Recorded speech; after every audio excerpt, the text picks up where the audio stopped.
tababarkan uu soo diyaariyay komishinka anshaxa iyo la dagaalanka musuqa ee dawladda deegaanka Soomaaliya Itoobiya ayaa tababarkan ku saabsanaa anshaxa iyo istiraatiijiyadda micnaha musuqa ayaa waxa tababarkan loo qabtay xubno ka kala yimid xafiisyada heer deegaanka haddaba tababarkan oo maalmahan fooday nagu soo haya u socon doona xubnahan ayaa waxay ku baran doonaan afkaarta anshaxa micnaha musuqa diiwaangelinta hantida iyo hannaanka istiraatiijiyadaha lagu yareyn karo musuqa haddaba tababarkan ayaa waxa uu goraan tababarkan furay komishineerka komishinka anshaxa iyo la dagaalanka musuqa ee dawladda deegaanka Soomaaliya Itoobiya mudane Maxamuud Cabdiqaadir Maxamuud maanta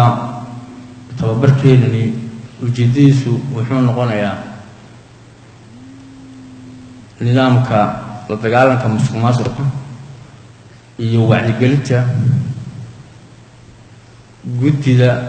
anshaxa iyo la dagaalanka musuqa ee xafiisyada kala gedisan waxaan ku adkeyn karnaa saddex qodob. qodobka koowaad waa la dagaalanka musuqmaasuqa iyo tirtiridda saboolnimada oo aan dhaqan ka dhigano dabeecad ka dhigano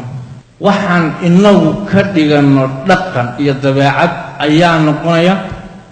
waxyaabaha adkeynaya qarnimadeena iyo jiritaanka haykalka dawladnimo ee maanta haysan. haddaba tababarkan iska kaashadeen hay'adda UNDP iyo komishinka anshaxa la dagaalanka musuqa ee dawladda deegaanka Soomaaliya Itoobiya ayaa kii ugu horeeyay noociisan oo kala isla markaana tababarkan uu yahay mid laga duulayo hannaanka jirjirooyinka lagu tirtirayo saboolnimada si loo dardargeliyo geediga horumarineed ee guud ahaanba ka socda dalka iyo deegaankaba. haddaba ugu dambeyn xubnaha iyagu tababarkan qaadanayay ayaa wax ka weydiinay ahmiyadda tababarkan uu leeyahay iyo gashiga uu noqon doono adeegyada ay bulshada u hayaan. tababarkaas oo ku saabsanaa sidii waxa weeyaan aan u baran lahayn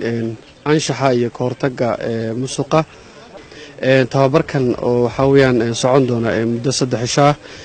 casharada aan ku baran doonana ay ka mid yihiin wacyigelin ka hortag. marka waxaan rajaynaynaa tababarkan intuu socdo inaan waxa weeyaan waxyaabo fara badan aan ka faa'iidno isla markaana xafiisyadii aan ku soconay intaan dib ugu celino waxa weeyaan sidan naloo baray si la mid ah inaan iyagana u baro oo u soo jeedino. isku soo duuba tababarada noocan ah ayaa kuwa loo gol leeyahay sidii markasta shaqaalaha heerarkooda kala duwan faham buuxa looga siin lahaa caqabadaha uu leeyahay musuqu iyo mareegaha looga gudbo.